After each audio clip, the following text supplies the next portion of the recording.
This YouTube channel does not promote any violent, harmful, or illegal activities. All content provided by this channel is meant for an educational purpose only.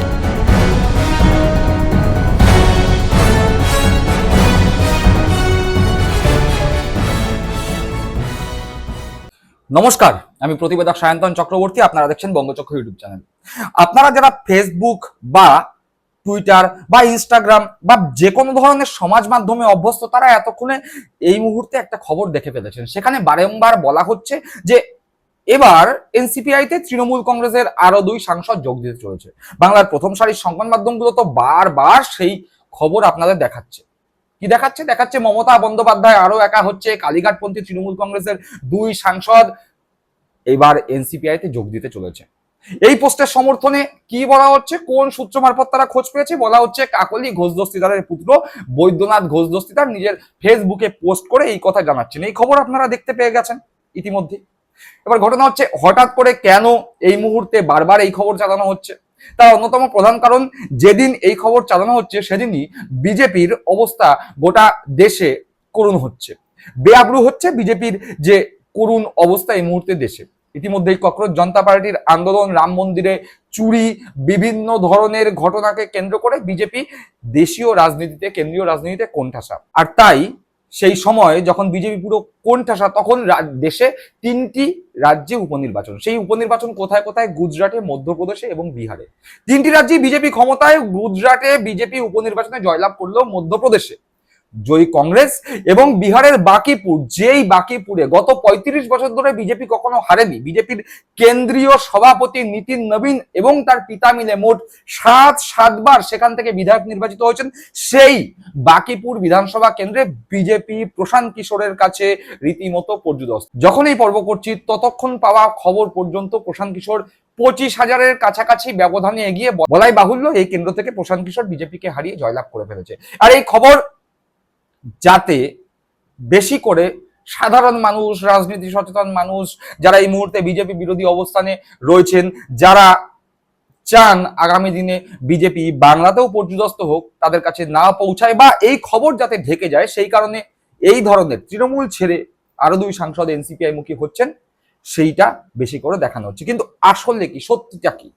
কল্যাণ বন্দ্যোপাধ্যায় যাচ্ছেন, মহুয়া মৈত্র যাচ্ছেন, অভিষেক বন্দ্যোপাধ্যায় যাচ্ছেন, প্রতিমা মণ্ডল, সাজদা আহমেদ খান, কীর্তি আজাদ, শত্রুঘ্ন সিনহা, এরা যাচ্ছেন। এরা মমতা বন্দ্যোপাধ্যায়ের হাত ছাড়ছেন? আপনারা মনে করেন এরা মমতা বন্দ্যোপাধ্যায়ের হাত ছাড়ছেন? যদি আপনারা মনে করেন তাহলে আমার কিছু বলার নেই, আপনারা সেটা মনে করতেই পারেন। কিন্তু এই খবর যে একেবারে ভিত্তিহীন, তার সপক্ষে কথা বলেছেন শত্রুঘ্ন সিনহা। কেন? তিনি কি বিজেপিতে যোগদান করছেন, নাকি তিনি মমতা বন্দ্যোপাধ্যায়ের সঙ্গেই থাকছেন? যারা মমতা বন্দ্যোপাধ্যায়ের হাত ছেড়ে বিজেপির হাত ধরেছেন, তাদের সম্পর্কে কি বলছেন শত্রুঘ্ন সিনহা, একবার শুনুন। ऐसा हमारा यंगर जनरेशन, हमारा स्टूडेंट फोर्स और हमारा जेन जी इस तरह से सामने आया कि एकदम लगता है लोग सन्नाटे में आ गए। पार्लियामेंट 1 मिनट नहीं चल पा रहा है, और जब नहीं चल रहा है, इस समय इन्होंने बड़ी कोशिशें की थी, रूलिंग पार्टी के दोस्तों ने। इन्होंने खरीद बिक्री की दुकान खोल दी थी फिर से। पार्लियामेंट के मेंबर्स को तोड़ो, उनको खरीदो। अब ये बात मानिए, मेरी बात पर अगर कोई लोग बुरा मान रहे हो कि पार्लियामेंट के सदस्यों को खरीदा गया है, तोड़ा गया है, उनको अपनी ओर झुकाया गया, ये ईडी और सीबीआई का डर दिखाकर, भय दिखा के या पैसों का लालच देकर, बुरा मानने की जरूरत नहीं है। ये सोचिए आप कि ये लोग जो गए हैं दूसरी तरफ, और अचानक गए हैं, और जिस तरह गए हैं, कोई मातृभूमि की सेवा करने तो नहीं गए। ऐसा तो नहीं कि अचानक उनको लगा कि अब मैं मातृभूमि की सेवा कर सकती हूं या कर सकते हैं हम लोग, और वो सिर्फ हमारे दोस्त भारतीय जनता पार्टी के दोस्तों के जरिए कर सकते हैं। ये तो बात समझ से परे है। इसके अभिप्राय साफ है, किस नियत से गए हैं, क्यों गए हैं। मैं गद्दार नहीं कह रहा हूं, लेकिन हमारे दोस्त लोग, कुछ हमारे लर्नेड एमपीज हैं, और कल्याण बाबू जो one of the best MPs है पूरे पार्लियामेंट में, इतना लर्नेड है। कल्याण बनर्जी ने कहा है उनको, कई बार ऐसा सुना है मैंने कि गद्दार कहा है। अब उसके पीछे रीजन क्या है आप लोग भी समझ सकते हैं। इस तरह डिजर्ट करके गए, और डिजर्ट करके जो लोग गए, क्या उन्होंने देखा कि वो मास तो चली गई है, दीदी को छोड़ के या इधर छोड़ के, इसलिए क्लास दीदी के साथ रह गया है। जो लोग रहे हैं वो लोग बहुत ही बढ़िया है, बहुत ही नामचीन है, उनका ट्रैक रिकॉर्ड बहुत अच्छा है, उनके बारे में कोई ऐसी वैसी बात नहीं होती है।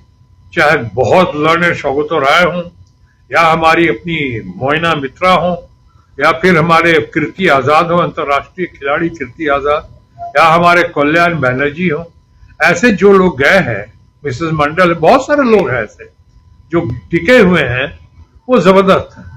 उसी तरह से शिवसेना का मामला जो है, पार्टी में जो आए हैं अभी, वो भी अभी कुछ हद तक अभी उलझा हुआ है, मामला कोर्ट में भी है। तो एक तरफ मामला कोर्ट में है, एक तरफ हमारे टीएमसी के मेंबर्स या सदस्यगण, सांसदगण, वो चले गए national citizens party of India में, जिस पार्टी की अपनी अभी ताकत या अपनी वोकत नहीं। आपको पता है कि पार्लियामेंट के अंदर ये लोग अभी भी टीएमसी के मेंबर बने जा रहे हैं। तो कहीं ऐसा तो नहीं कि एक तरफ जेन जी का सैलाब, एक तरफ उनका इतना बड़ा प्रहार हुआ, इतना बड़ा सैलाब, इतना बड़ा तूफान, इतनी बड़ी tsunami I, Rahul Gandhi leader of opposition है, उनके साथ मिलके केजरीवाल जो बहुत ही बढ़िया और बहुत इंटेलेक्चुअल लीडर हैं, उनके साथ, संजय सिंह के साथ, मनीष सिसोदिया के साथ मिलके, हमारे पवन खेड़ा, हमारे जितने सुप्रिया सुनेत, इन तमाम लोगों के साथ मिलकर, हमारे डैशिंग डायनेमिक अखिलेश यादव के साथ मिलकर राहुल गांधी ने जो आइसिंग ऑन द केक का काम किया है, यानी सारी बातों पे जो तड़का लगाया, उसका परिणाम देखा। शुरुआत हुई है हमारा एजुकेशन मिनिस्टर, जिसकी मांग थी इस्तीफा की, आके झुक के, दबाव में आके, सुनामी के सामने, जेन जी और यंगर जनरेशन स्टूडेंट पावर की ताकत के आगे आके उनको झुकना पड़ा, और हमारा एक मिनिस्टर, एजुकेशन मिनिस्टर का इस्तीफा देना पड़ा, लेना पड़ा। ऐसा हुआ। अभी आगे दूसरे इस्तीफे की मांग शुरू हो गई। तो दूसरे इस्तीफे की मांग शुरू हुई है, उसमें भी बहुत दम है, उसमें भी लोगों का बहुमत का साथ है। ये इस मामले में कितना उलझा दिया है कि आप देख रहे हैं, पार्लियामेंट चल नहीं रहा है, रूलिंग पार्टी सत्ते में है, बोलती बंद हो गई है, आगे बढ़ने का उनको कोई रास्ता नहीं दिखाई पड़ रहा है। इस कदर उलझ गए हैं कि अब इनका जो है, इनके बारे में कहा जा सकता है, जो तथा कथित दूसरी पार्टी एनसीपीआई में गए हैं, अभी कहीं ऐसा तो नहीं कि ना इधर के रहे ना उधर के रहे। इनके बारे में तो यही कहा जा रहा है पार्लियामेंट में, और सुना जा रहा है, अब तेरा क्या होगा एनसीपीआई, अब तेरा क्या होगा। শুনলেন, অর্থাৎ শত্রুঘ্ন সিনহা স্পষ্ট বলছেন, যারা এই মুহূর্তে মমতা বন্দ্যোপাধ্যায়ের হাত ছেড়েছে, তাদের লোকসভায় কোন রকম স্বীকৃতি দিচ্ছে না লোকসভার স্পিকার। তাদের নামের পাশে এখনো তৃণমূল কংগ্রেসের নামই দেখাচ্ছে।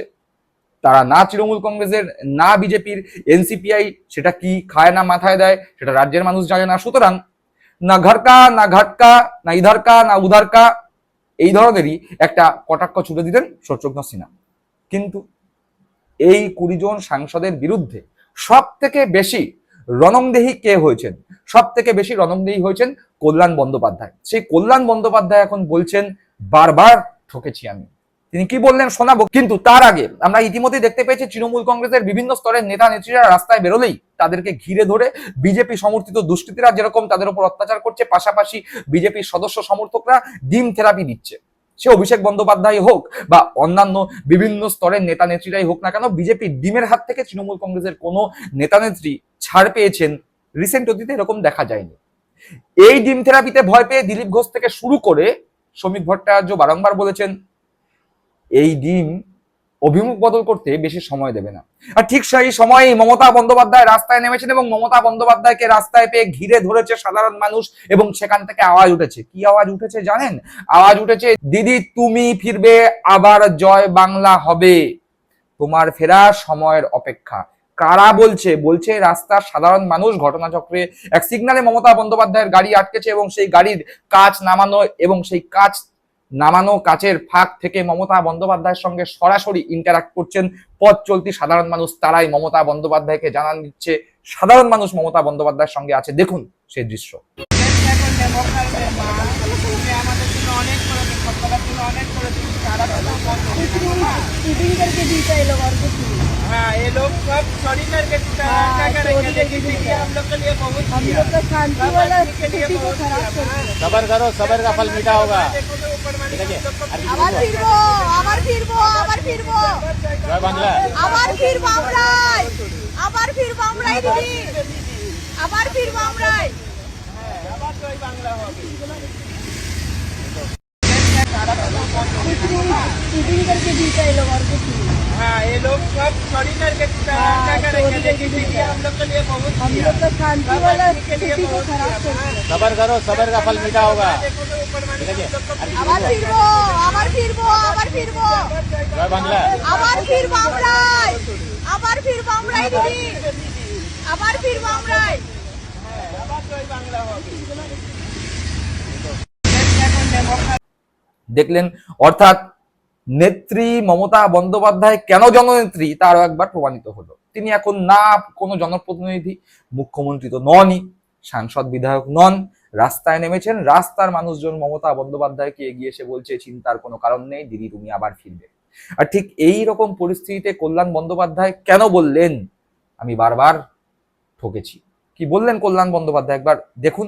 কল্যাণ বন্দ্যোপাধ্যায় যিনি কিছুদিন আগে লোকসভার বাইরে গলায় 20 জন সাংসদ, তৃণমূল থেকে সাংসদ, তাদের ছবি লাগিয়ে তাদেরকে গদ্দার বলে লোকসভার বাইরে প্রতিবাদ করছিলেন, সেই কল্যাণ বন্দ্যোপাধ্যায় নিজের সেই ছবি সহ একটা লেখা ফেসবুকে পোস্ট করেছেন এবং সেই ফেসবুক পোস্টের শিরোনাম হচ্ছে আমি বদলাইনি, আমি স্বার্থের জন্য সম্পর্ক বেচতে শিখিনি, জিততে গিয়ে কাউকে হারাতে ইচ্ছে করেনি, চারপাশে সবাই যখন হিসেব করে কথা বলে আমি তখনও মন খুলে বিশ্বাস করে ফেলি, হয়তো বোকা বলেই বারবার ঠকেছি,